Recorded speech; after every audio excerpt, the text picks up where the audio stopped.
Hello there, Gemini sign. Welcome to your monthly reading. So this reading is for the month of September for Gemini, Sun, Moon, Rising, Venus. Gemini, hindi lahat ng Gemini maka-resonate sa reading na to. So takes what resonates and leave the rest. Cross-watchers, excuse me. Cross-watchers, pwedeng kayo to at hindi sila Gemini. So put yourself in a situation kung saan kayo naka-resonate, Gemini. Gemini, if hindi kayo naka-resonate sa reading na to, please do check your other placements, your Sun, your Moon, your Rising, your Venus, dahil pwedeng doon kayo maka-resonate at hindi dito. So, let's start. Gemini, what is happening right now? And then, titignan natin what will going to happen this month of September. Gemini, Sun, Moon, Rising, Venus. Excuse me. Gemini, anong gusto sabihin sa'yo ng person mo? Gemini, love reading for September 2025. Gemini, anong gustong sabihin sa'yo ng person mo? Gemini.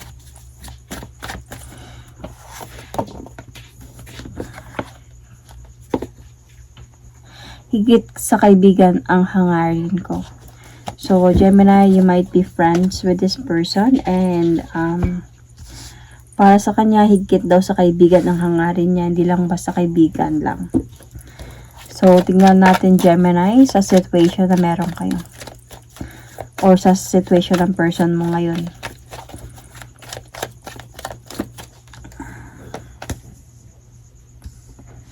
Grip. Anchor, chain, weight down, chains meaning trap. Might be your person trapped in a situation. Might be feeling ko ang nakukuha ko dito. Might be either, okay, this person is married and then friends kayong dalawa, na develop siya sa'yo. Pwedeng or may girlfriend ba to, tapos friends kayong dalawa, tapos na develop sa'yo. Mga ganung mga bagay. Kasi naiipit siya sa sitwasyon. So, tignan natin. What's your heart's hidden secret, Gemini?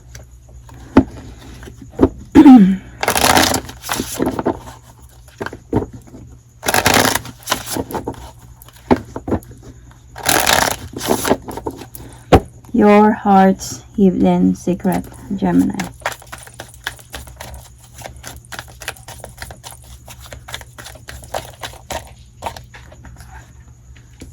Apology, forgiveness, return, sorry.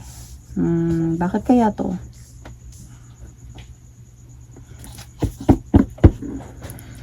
So, what is happening right now?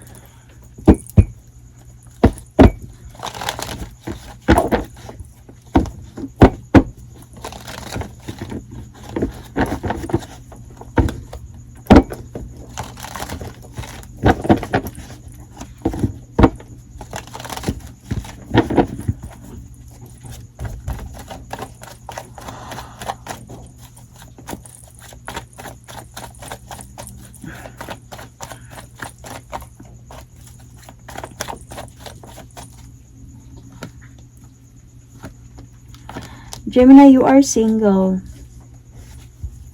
So, you are single and feeling ko itong person na to is magkaibigan talaga kayong dalawa nito. Might be feeling ko naging single ka because of you walk away from a relationship na parang hindi ka na masaya. So, parang you have decided na maging single to focus on your goals, to make yourself busy, to have some freedom. So, separated ka. So, itong person na to, naging kaibigan mo to, I think, very obvious naman, na higit sa kaibigan ng hangarin niya. And then, naipit siya ngayon sa sitwasyon dahil sa, nahulog siya sa'yo and meron ata siyang other person na nai-involve dito. Sinahulog siya sa'yo. So, parang dumating sa point na tinago niya lang ata to sa'yo. Hanggang sa I just really don't know if umamin ba siya sa'yo. Kasi parang feeling ko dito sa part mo is nagsorry ka. may pinag-sorry ka dahil sa hindi mo siya kayang tanggapin. Baka nag-sorry ka dahil sa siguro dahil sa yun na nga, hindi mo siya kayang sagutin. Let's see more.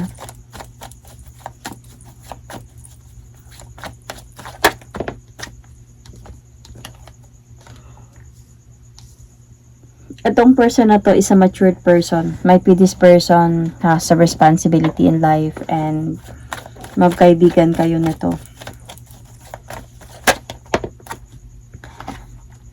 And suddenly, na-attract siya sa'yo. And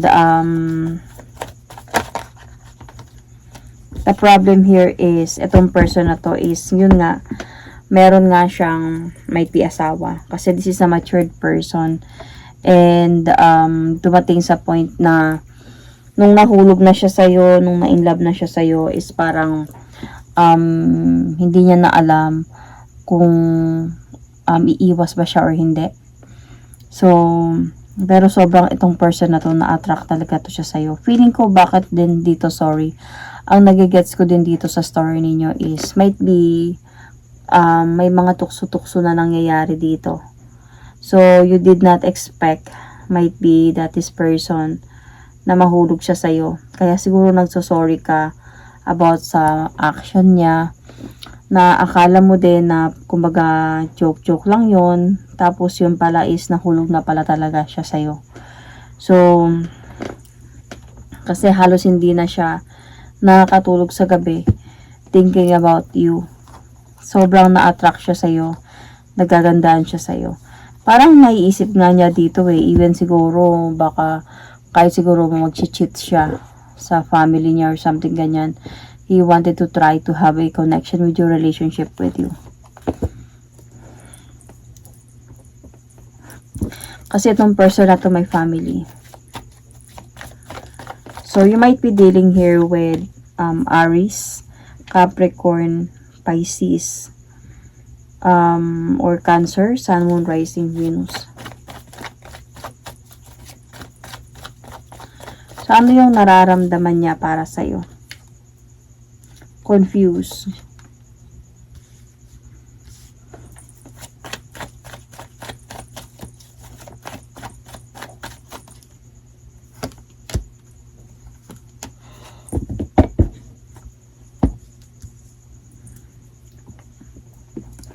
Nararamdaman niya para sa'yo, na nahulog talaga siya sa'yo, minahal ka niya.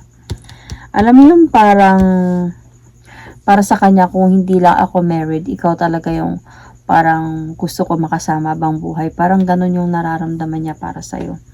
Naku-confuse nga siya sa nararamdaman niya Bakit ganito yung nararamdaman niya para sa'yo? Alam niya na aalis din siya. Kasi nga may pamilya siya. Could be married siya. Alam niya naman to. Nakukonsensya nga siya or sabihin natin na nalulungkot siya na parang kumbaga naririnig ko sa isipan ko yung kantang Bakit Ngayon Ka Lang ni Ogie Alcacid. So parang kasi nahulog talaga siya sa'yo. Ang iniisip niya lang kasi dito yung asawa niya, could be alam niyang hahadlang yun. So kung sakali man talaga. So yun yung nararamdaman niya para sa'yo. Hindi siya, iniisip ka niya lagi, lalo na sa gabi. So, tingnan naman din natin kung ano yung nararamdaman mo para sa kanya.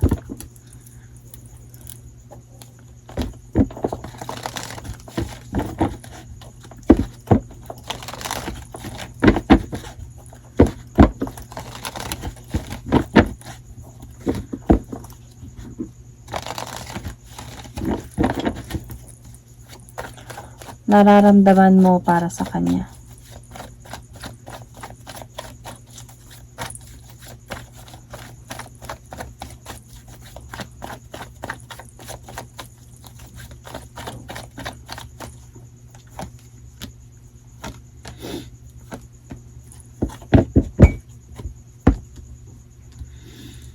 So, I think obvious naman siguro talaga kahit sa'yo na may gusto siya sa'yo.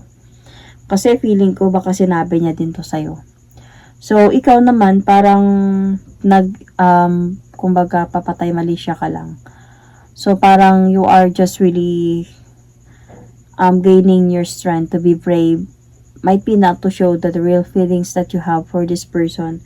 And just more on, nagfo-focus ka lang talaga sa friendship ninyo. And sa life mo, in a way. Kasi, feeling ko itong person na to is really ano talaga siya sa'yo. Kumbaga, nag-offer siya ng love. Nanligaw siya sa'yo. Though, yeah, gumulo din to sa isipan mo, but then, para sa'yo, kaya nga dito, sorry, forgiveness, and return. Sorry, forgiveness, return is like apology. Might be, hindi mo to siya in-accept, and siguro nag-sorry ka lang. Sorry kung medyo nahulog ka sa mga joke-joke natin, magkaibigan siguro. So, kaya ito, parang humihingi ka dito ng apology sa person na to na humantong talaga siya sa point na naipit na siya sa sitwasyon. Dahil nahulog na talaga siya sa'yo. Tapos may asawa pa siya. Kasi ikaw naman, di ka naman talaga sure sa inyong dalawa eh. Hindi ka sure about sa kanya. Parang ayaw mo din humantong sa niloloko niya yung asawa niya. Pati ikaw lulukohin niya. So, tignan natin ano yung pwede mangyari this month of September for Gemini, Sun, Moon, Rising, Venus. Ano yung pwedeng gusto niyang sabihin sa iyo, Gemini? For this month of September or in the near future.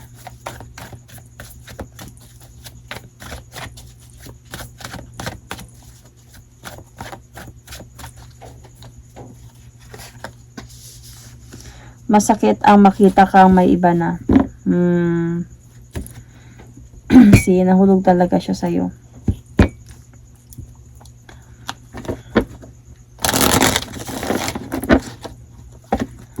Possible situation ng person mo. This month of September or in the near future.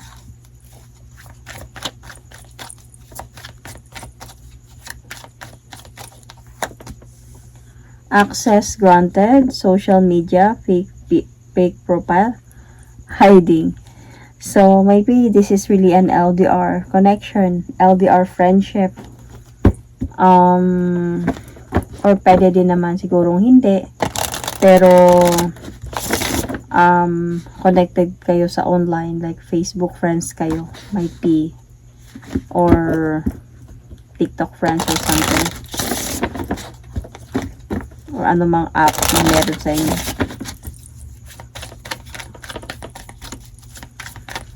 So, your possible heart's hidden secret in the future in this month of September. Divine masculine, young masculine energy. Anyway, so masakit ang makita ka may iba na. Siguro nagkaroon ka na ng someone. Kumbaga may sinagot kang iba and hindi siya. Iba yung sinagot mo. And itong person na to, siguro nalaman niya to, kaya masakit para sa kanya malaman yun. Tapos ini-stalk ka siguro ng person na to. So siguro through stalking, nalaman niya na meron ka ng iba. So, there is a possibility on your part is nagpakatatag ka talaga dito. Hindi ko alam kung nagkaroon ka ng feelings dito sa kanya before, pero hindi mo lang talaga, kumaga nilabanan mo yun, naging strong ka lang talaga na hindi siya patulan kasi nga alam mong may asawa siya. Kasi hindi mo naman talaga siya pinatulan dito eh. So, nagpakatatag ka, nagpaka-brave ka in a way.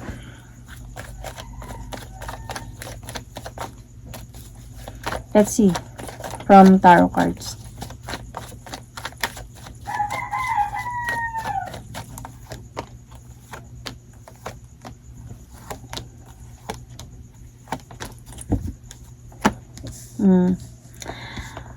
I think itong person na to is like hindi pa siya gumive up talaga sa'yo. Kumbaga naka-hold on pa din to siya in a way. Kasi siguro, wala pa talaga siyang total decision na tuluyan ka na niyang kalimutan, bitawan, at makakalimutan na. So, parang nagkakaroon pa rin siya ng hope in a way. Pero, I can see here that this person is disappointed talaga, lalo na nung nalaman niya na may iba ka. So, sobrang disappointed siya dito sa mga nangyayari. And I think through that, okay, I don't know if yung pain na naramdaman niya nung nalaman niya na may iba ka, feeling ko dinala niya to sa kanilang mag-asawa, and yung alam mo yung init ng ulo na nalaman niya na ganon, is nadadala niya to sa asawa niya, and nag-aaway sila tuloy dalawa. So, parang feeling ng asawa niya siguro dito is may iba siya, or may dahilan kung bakit parang palagi sigurong sakit ulo niya, or palagi sigurong mainit ulo niya. Kasi dinadala niya to every time nag-i-stalk siya, nakikita niya may iba ka. So, naiinis siya in a way, nadadala niya to doon sa pamilya niya. So, ang kailangan niya talagang gawin dito is to walk away calmly the situation, and to accept the fact na hindi talaga kayo pwede sa isa't isa, kasi hindi magiging unfair in a way. So, Gemini, you might be dealing here with Aquarius, Libra, or these signs have in your chart. I can see also might be an Capricorn, Virgo, Taurus, and Pisces, as I said earlier. So Gemini is also here, might be this is you as well. So I will going to pull an oracle card from message from the spirit guides. Message from the spirit guides, Gemini, Sun, Moon, Rising, Venus.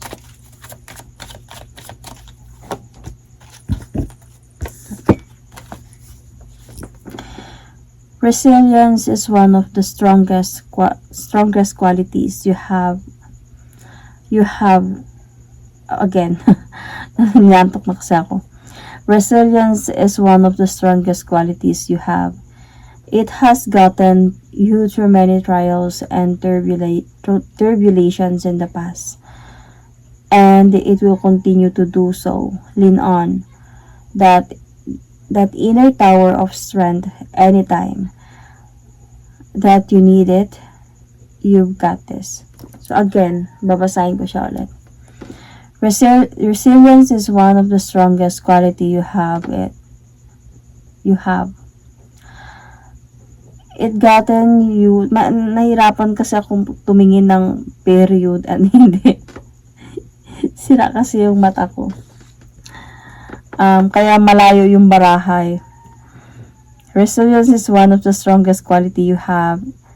It has gotten you through many trials and tribulations in the past, and it will continue to do so. Lean on that inner tower of strength anytime that you need it. You've got this. So I think this is about sa mga trials na napagdadaanan mo o ng person na to sa buhay. Might be this is something that merong lessons that needs to learn, and siguro one of that is parang you need to have that strength, lalo na dun sa other person, sa person na to na may gusto sa'yo talaga. So you need to have that strength to accept, to forgive, and to move forward. So that is my reading for you, Gemini, Sun, Moon, Rising, Venus.